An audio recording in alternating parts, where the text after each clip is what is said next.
caos total en Hidalgo. Pobladores enfurecidos arremeten contra agentes federales. Intentaron detener guachicoleros y terminaron rodeados por una multitud que los quería linchar. Patrullas en llamas, enfrentamientos brutales y una tensión que puede explotar en cualquier momento. ¿Cómo acabó todo? Las luces rojas y azules de las sirenas parpadeaban sin cesar, reflejándose en las paredes de las casas y en los rostros desencajados de los oficiales. La multitud no cedía, cada vez más furiosa, cada vez más ruidosa. Se escuchaban gritos de venganza, amenazas crudas, el sonido de piedras golpeando contra el metal de las patrullas. El suelo temblaba bajo los pies de los agentes atrapados en un cerco humano que no mostraba señales de dispersarse. La situación se había salido de control. Lo que comenzó como un operativo de rutina contra guachicoleros en Tulancingo, Hidalgo, ahora era una batalla campal. Los policías, con sus armas desenfundadas pero sin poder usarlas, intercambiaban miradas nerviosas. Sabían que cualquier movimiento en falso podía sellar su destino. Afuera, la gente no tenía miedo, tenían rabia, un odio acumulado que había explotado de la peor manera. La multitud quería venganza por los suyos, y los federales eran los enemigos perfectos. No importaba que solo fueran un puñado contra una horda de personas, no importaba que ya no tuvieran escapatoria. La sentencia estaba dictada y la ejecución estaba en marcha.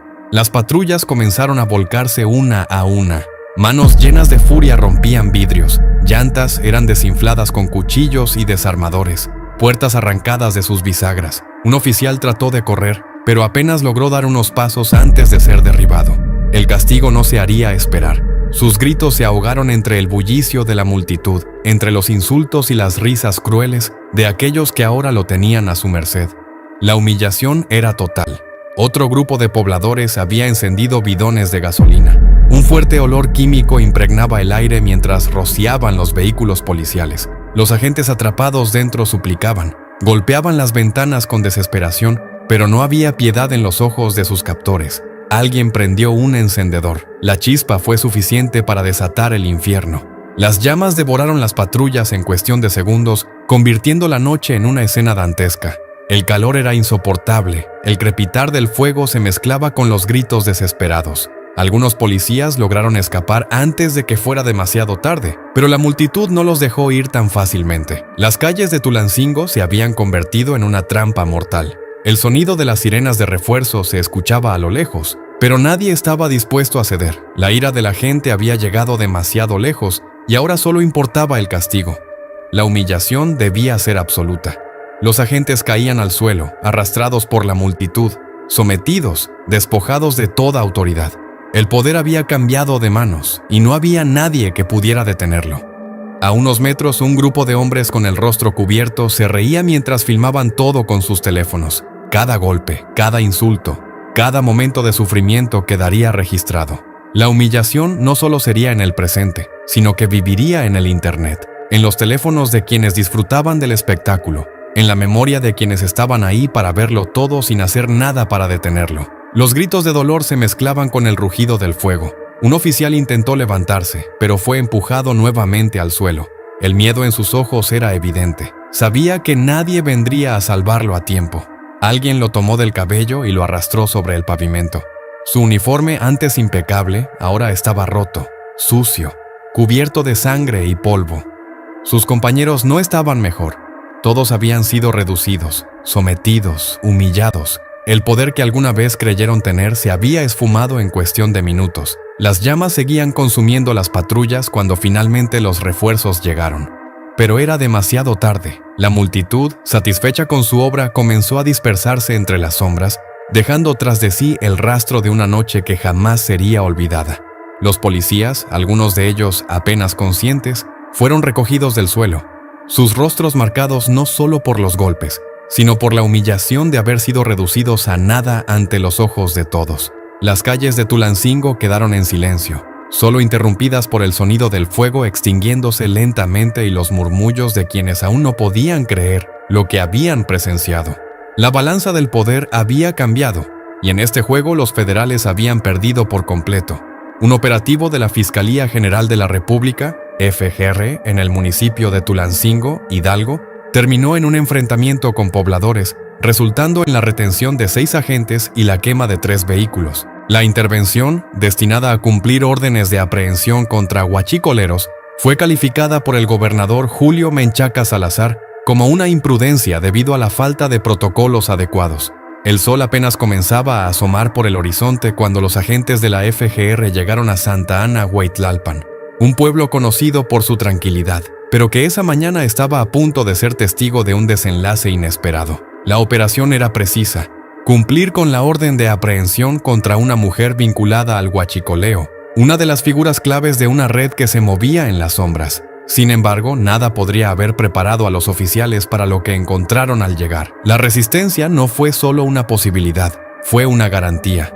Los primeros indicios de que algo no iba bien llegaron cuando los vehículos oficiales cruzaron el umbral de la pequeña comunidad. Los rostros de los habitantes, antes comunes y tranquilos, se transformaron al ver las patrullas. Los murmullos, primero apagados, se convirtieron en gritos claros. El aire de tensión era palpable, algo se estaba gestando en el ambiente. El brillo de las armas, el destello de los uniformes, contrastaba con las miradas frías de quienes, de forma invisible, vigilaban desde las sombras. La situación escaló rápidamente cuando los oficiales se acercaron al domicilio donde se encontraba la mujer.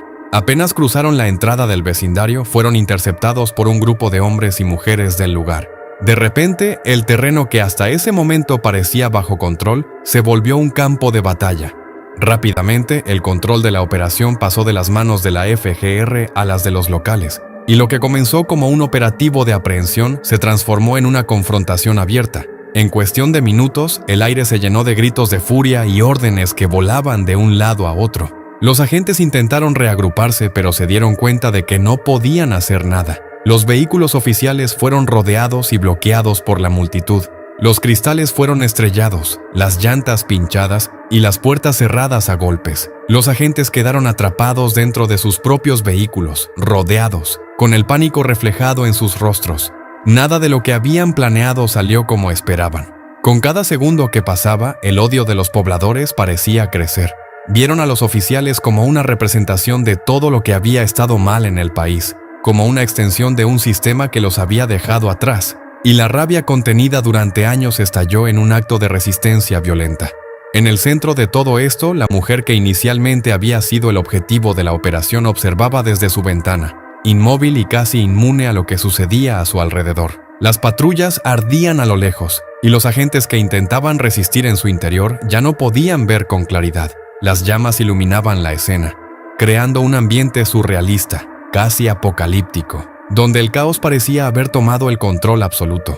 El rostro de los oficiales comenzaba a mostrar signos de agotamiento. El sudor se les deslizaba por las mejillas y sus corazones latían más rápido con cada grito, con cada movimiento inesperado. Sin embargo, la brutalidad no terminó ahí. Un grupo de pobladores decidió llevar las cosas aún más lejos. Los agentes fueron obligados a salir de los vehículos bajo amenaza, y lo que siguió fue un espectáculo que parecía más bien un castigo que una detención. Los empujaron, los arrastraron, los humillaron de todas las formas posibles. Las burlas no cesaron, y los rostros de los oficiales ya no reflejaban solo miedo, sino también vergüenza. El sonido de las llantas estallando no se detuvo, y en medio de los gritos y la confusión, uno de los oficiales cayó al suelo, y la multitud, como una ola furiosa, lo rodeó.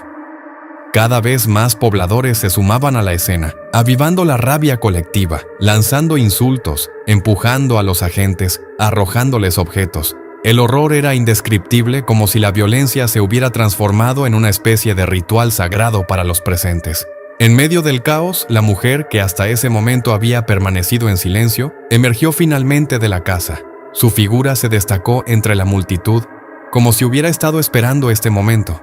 Los habitantes la miraron con respeto, incluso con adoración, como si estuvieran ante una heroína. Los agentes, exhaustos y humillados, sabían que nada podrían hacer contra ella. La situación ya estaba fuera de control. Los refuerzos nunca llegaron a tiempo. La señal de ayuda enviada por los oficiales atrapados fue ignorada, y las patrullas de rescate no pudieron llegar debido a la rapidez con la que la turba había cerrado las rutas de acceso. La escena de pánico, de desesperación, continuaba en el corazón de Santa Ana, Hueytlalpan, mientras los federales se enfrentaban a una multitud que, lejos de ser intimidada, se sentía más poderosa con cada segundo que pasaba. Los pobladores, armados solo con su furia y el deseo de defender lo que sentían como suyo, decidieron tomar la justicia en sus propias manos. El choque de ideologías, la confrontación entre un sistema que ya no parecía válido y un pueblo cansado de esperar, se volvió el eje de la historia. Los agentes de la FGR, lejos de ser los héroes de la jornada, se convirtieron en las víctimas de un conflicto mucho más grande que ellos mismos. La situación, que parecía ser un simple operativo, se había convertido en un símbolo de un desajuste profundo dentro del país. Los agentes no solo estaban siendo vencidos físicamente, sino también moralmente. La incredulidad y la vergüenza invadían sus mentes mientras eran arrastrados por la muchedumbre. El horror se apoderaba de cada rincón de Santa Ana Hueytlalpan, y nadie sabía cómo esto terminaría. El tiempo parecía dilatarse. Cada segundo se sentía eterno, mientras los federales eran objeto de la humillación más extrema. La mujer, cuyo nombre jamás fue revelado, observaba en silencio como una espectadora en su propio escenario. Mientras la violencia alcanzaba niveles indescriptibles, los ecos de los gritos seguían retumbando en las calles de Santa Ana Hueytlalpan cuando la policía municipal de Tulancingo llegó al lugar. Era claro que el conflicto ya se había desbordado. Las patrullas municipales no eran más que una débil presencia en medio de la furia colectiva. Las fuerzas locales, sin el respaldo necesario, pronto se vieron desbordadas por una multitud cada vez más agresiva. A pesar de que llegaron con la intención de calmar la situación, rápidamente se dieron cuenta de que su presencia solo avivaba la tensión. El control ya no pertenecía a las autoridades, era la comunidad quien dictaba las reglas. El enfrentamiento se volvió aún más insostenible cuando los habitantes, en su furia ciega, comenzaron a rodear las patrullas municipales, obligando a los oficiales a retroceder. Un par de oficiales, desbordados por la situación, intentaron defenderse, pero la multitud les quitó las armas y les arrojó objetos contundentes, convirtiendo el lugar en un campo de batalla improvisado. El sonido de los golpes, los gritos y las detonaciones de las llantas explotando eran incesantes. Los agentes, con sus uniformes manchados de polvo y sudor, trataban de reagruparse, pero las fuerzas que enfrentaban no eran solo físicas. La ira de la gente era palpable, casi tangible, como una tormenta que se desató sin previo aviso. Los pobladores no se conformaron con rodear las patrullas. Su cólera les dio un impulso casi irracional, empujando a los oficiales hasta que fueron expulsados de los vehículos. Uno de los agentes, con el rostro cubierto de tierra, intentó resistir, pero su esfuerzo fue en vano. Los pobladores, en un acto casi ceremonioso, le arrebataron el casco y las armas, dejando al oficial expuesto, vulnerable, ante una multitud que no mostraba ni un atisbo de compasión. La humillación era evidente en los rostros de los oficiales. Eran la cara de un sistema que ya no era bienvenido en el pueblo, pero también la víctima de una resistencia que había superado cualquier límite. En medio de este caos, uno de los vehículos municipales fue arrastrado hasta el centro de la calle. Los gritos aumentaron en intensidad mientras los pobladores rodeaban el vehículo con una violencia imparable. La patrulla, incapaz de escapar, fue volcada sobre su costado. Unos minutos después, las primeras llamas comenzaron a devorar el metal. El humo negro ascendía como un espectro que envolvía a todos los presentes, mientras la multitud observaba, sin prisa, cómo las llamas consumían el vehículo. El fuego, que había comenzado con pequeños chispazos, rápidamente se convirtió en una bola de fuego feroz, iluminando la calle y proyectando sombras grotescas en las paredes de las casas. Mientras el fuego hacía su trabajo, la multitud se diseminaba por las calles, buscando más patrullas a las que destrozar. El poder que se había generado en este enfrentamiento no solo era físico, sino también psicológico. Cada acción violenta, cada golpe, cada insulto, parecía redoblar la presión sobre los oficiales, que ya no sabían si la pesadilla iba a terminar pronto o si estaba condenada a prolongarse por horas, días incluso. El ambiente estaba cargado de una atmósfera espesa de humo y tensión. Los oficiales, atrapados en la red de desesperación, no podían hacer otra cosa que observar cómo su autoridad se desmoronaba ante sus ojos. El lugar, que había sido un escenario para la aprehensión de una mujer, se había transformado en el epicentro de una crisis colectiva. Todo lo que conocían, todo lo que los oficiales habían aprendido en sus años de entrenamiento, no servía de nada ante la furia de una comunidad que sentía que su lucha por la supervivencia finalmente había llegado a su momento más crítico. Mientras tanto, los líderes de la resistencia, algunos aún ocultos entre la multitud, seguían guiando las acciones, moviendo a las masas con palabras llenas de odio hacia las autoridades. Algunos se mantenían en los márgenes, observando cómo la violencia se desataba, sabiendo que la posibilidad de un nuevo enfrentamiento estaba a punto de estallar. Las amenazas lanzadas al aire comenzaron a hacerse realidad, y en pocos minutos las calles fueron invadidas por grupos de personas armadas con palos y machetes, dispuestos a lo que fuera necesario para asegurar que la victoria de la comunidad fuera completa.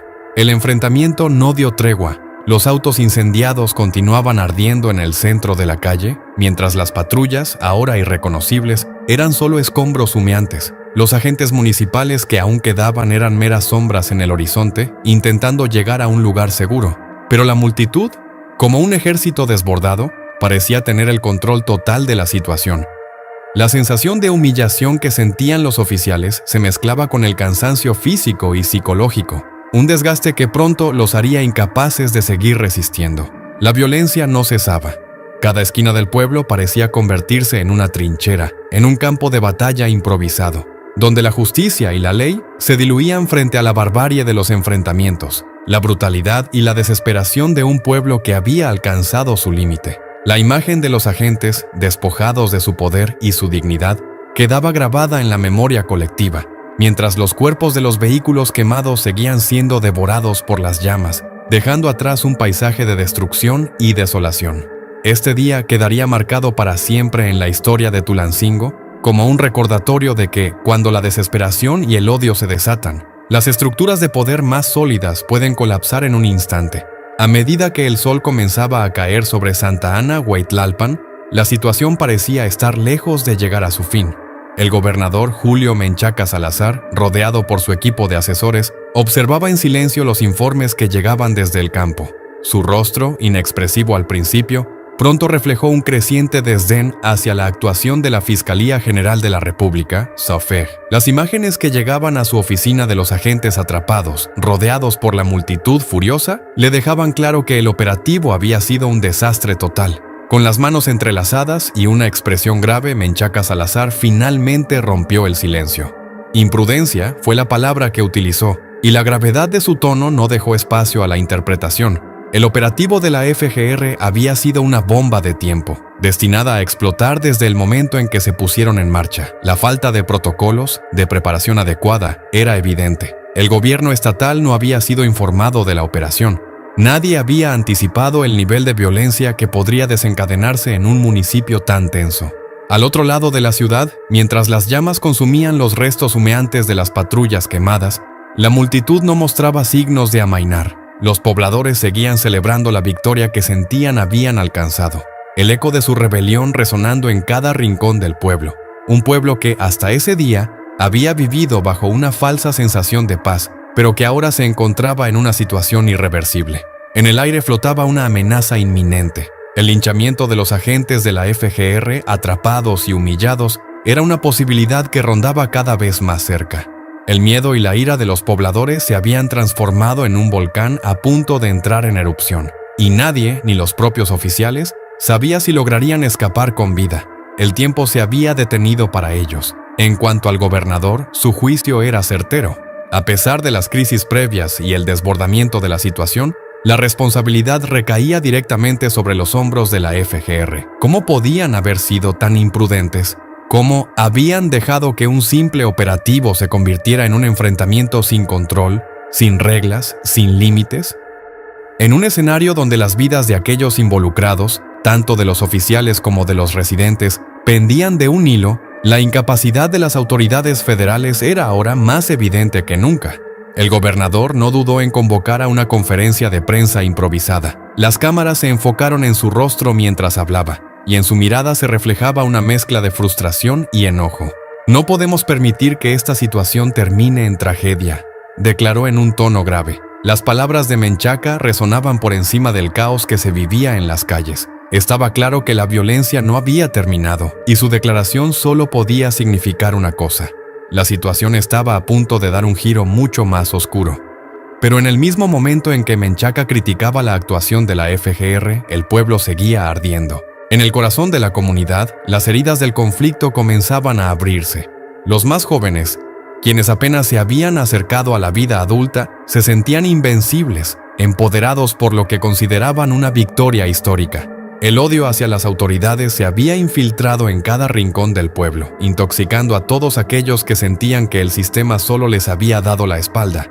Mientras tanto, en el centro de la ciudad, los agentes federales que aún quedaban vivos luchaban por mantener la cordura. Algunos de ellos, casi al borde de la desesperación, miraban a su alrededor, conscientes de que, sin refuerzos, su destino ya estaba sellado. Las fuerzas de la FGR, que en un principio habían llegado con la esperanza de llevar a cabo una misión ordenada y exitosa, ahora estaban atrapadas en un juego mortal. Las calles, antes tan tranquilas, se habían convertido en una trampa y no había salida. Entre los residentes, la noticia de que las autoridades estatales estaban tomando cartas en el asunto solo alimentó más la rabia. En las esquinas, algunos agitaban puños al aire mientras otros se reunían en pequeños grupos, intercambiando palabras que prometían una escalada aún mayor de violencia. La amenaza de linchamiento se volvió una sombra constante sobre las cabezas de los agentes. En ese momento, nadie podía predecir cómo terminaría la jornada. La confusión en las filas de los oficiales era palpable. Cada paso, cada movimiento era arriesgado, y el simple acto de respirar parecía un desafío. Los agentes, con las caras sucias y los uniformes rotos, sabían que si no lograban escapar pronto, quedarían atrapados, y la ira de la multitud no mostraba signos de agotarse. El gobernador Menchaca Salazar, al igual que todos los demás, observaba desde su oficina, esperando que la situación no se saliera aún más de control. Pero lo que no sabía era que las decisiones que tomaría esa misma noche podrían cambiar el destino de todos los involucrados. La tensión era palpable en cada rincón, y el tiempo se dilataba. Una batalla de nervios se libraba en las sombras, donde las estrategias no eran más que conjeturas sin base sólida. Mientras las horas pasaban, la comunidad de Santa Ana Hueytlalpan estaba al borde de una guerra abierta. Sin embargo, el desenlace, que parecía cada vez más inevitable, traería consigo consecuencias que ninguno de los bandos podría prever. Y mientras la oscuridad de la noche se adueñaba del pueblo, la historia de la humillación, la ira y el horror continuaba desarrollándose a una velocidad imparable como un tren fuera de control. La niebla espesa de incertidumbre seguía envolviendo Santa Ana Hueytlalpan, y el descontrol era cada vez más palpable. A pesar de los testimonios de testigos oculares que detallaban la violencia en las calles, las autoridades no habían hecho un solo comentario oficial. La falta de respuestas solo alimentaba la desconfianza y el caos que ya reinaban en la comunidad. Ni la Fiscalía General de la República ni las autoridades locales habían proporcionado ninguna explicación clara sobre lo ocurrido. Un silencio ominoso se cernía sobre la región, mientras los rumores de la masacre continuaban creciendo. Los pobladores, empapados de miedo y furia, exigían respuestas. La sensación de haber sido traicionados por quienes se suponía debían protegerlos estaba profundamente arraigada. En las horas previas, cuando las patrullas fueron incendiadas y los agentes sometidos a un destino incierto, nadie pensaba que el conflicto llegaría a este nivel. Pero la violencia había escalado rápidamente, y lo peor parecía estar aún por venir. El pueblo entero se sentía atrapado en un juego de fuerzas desmesuradas, donde no había ganadores, solo víctimas. Mientras tanto, los detenidos permanecían en una oscuridad profunda, bajo el peso de la incertidumbre. Nadie sabía con certeza qué sucedería con ellos, y el miedo de los oficiales se reflejaba en sus ojos. Las promesas de refuerzos nunca llegaron, y la comunicación entre la FGR y las fuerzas locales era inexistente, dejándolos solos en un territorio hostil. La posibilidad de un linchamiento crecía minuto a minuto, mientras las llamas iluminaban las calles desiertas. Las versiones de los testigos no coincidían. Algunos aseguraban que las autoridades federales llegaron sin previo aviso, sin alertar a los residentes, ni siquiera al gobierno local. Esa falta de coordinación sembró el caos, y la población, temerosa y molesta, se alzó en su defensa. Los operativos federales, mal preparados, no sabían con qué fuerza se enfrentarían. La confusión reinaba mientras las calles se llenaban de rostros furiosos que ya no querían escuchar a las autoridades. La confrontación había dejado de ser un simple enfrentamiento y se transformó en una batalla por el control del pueblo. El impacto de la falta de planificación era evidente. Las calles se habían convertido en un campo de batalla, y lo peor era la sensación de impotencia que invadía a todos los involucrados. La violencia estaba desbordada, y mientras los agentes federales intentaban retroceder, el pueblo se sentía más y más arrinconado. ¿Quién estaba ganando realmente? ¿Qué depararía el futuro para aquellos que ahora se encontraban atrapados en una guerra entre vecinos y autoridades? Pero en medio de todo el caos, se alzaba la amenaza aún mayor, la posibilidad de que el linchamiento se llevara a cabo esa misma noche. Los agentes, cubiertos de tierra y sangre, miraban a su alrededor con desesperación, sabiendo que cada segundo contaba. La multitud, enfurecida, estaba cada vez más cerca de desbordar los últimos vestigios de control que aún quedaban. La situación no solo era peligrosa para los detenidos, sino que también amenazaba con destruir cualquier vestigio de paz que pudiera haber quedado en el pueblo. Mientras la confrontación continuaba, el gobernador Julio Menchaca Salazar no dejaba de pensar en las repercusiones políticas. Las palabras de su crítica a la FGR fueron solo el principio de una tormenta que podría desatarse si no se tomaban medidas inmediatas. Era evidente que su propio gobierno se vería envuelto en la crisis, sin importar de qué lado estuviera. El riesgo de perder el control total sobre la situación era inminente, y los ecos de la violencia que azotaban las calles se sentirían en cada rincón del estado. En medio de esta tensión, la comunidad parecía estar a punto de estallar en cualquier momento. Los gritos y las arengas llenaban el aire mientras las llamas seguían iluminando la noche. Los hombres, mujeres y jóvenes que se unieron en el ataque no tenían miedo, solo un profundo deseo de venganza. Lo que comenzó como una disputa local por el control de un negocio ilegal, había evolucionado rápidamente en un enfrentamiento que nadie podría controlar. La frontera entre la justicia y el caos se difuminaba, y la violencia comenzaba a ser la única respuesta que todos conocían. La falta de comunicación era la raíz de todo. Mientras el pueblo ardía, la FGR y las autoridades locales seguían guardando silencio. No se sabía nada de los detenidos, ni del futuro del operativo, ni de las consecuencias para aquellos que se atrevieron a enfrentar la ley. El vacío informativo solo amplificaba el miedo y la incertidumbre. Y el tiempo pasaba, mientras los pueblos cercanos comenzaban a movilizarse, sabiendo que lo que había comenzado en Santa Ana, Hueytlalpan, podría extenderse más allá de sus fronteras. Por si fuera poco, las historias de la brutalidad con que los pobladores habían recibido a los agentes se multiplicaban. Algunos testigos aseguraban que los oficiales fueron golpeados hasta quedar inconscientes, mientras otros hablaban de cómo los vecinos, en su furia, habían despojado a los agentes de sus pertenencias, humillándolos en una clara muestra de desprecio. El linchamiento parecía más una cuestión de honor que de justicia. El horror era palpable, y las imágenes de los oficiales atrapados, impotentes, seguían siendo el tema de conversación en cada esquina. La violencia no solo se limitaba a las calles. Los reflejos de la falta de organización y la brutalidad de las fuerzas de seguridad se filtraban en cada conversación. La región entera estaba al borde de una guerra civil entre el gobierno y los pobladores, y el pequeño pueblo de Santa Ana, Hueytlalpan, que antes vivía su vida con normalidad, se había convertido en el epicentro de una crisis que ni las autoridades ni el gobernador podían controlar. Mientras tanto, los detenidos seguían en la oscuridad, sin saber si la luz del día los encontraría vivos o muertos. Los gritos de desesperación dentro de las celdas improvisadas resonaban en las paredes, y la tensión crecía. La única certeza en ese momento era que, si algo no cambiaba pronto, la situación podría convertirse en un desastre aún mayor. La guerra no solo estaba entre los federales y los ciudadanos, sino también dentro de las instituciones que supuestamente debían mantener el orden. Mientras los titulares se llenaban de reportes contradictorios, la verdad se desvanecía y la rabia se convertía en el único idioma entendido por todos.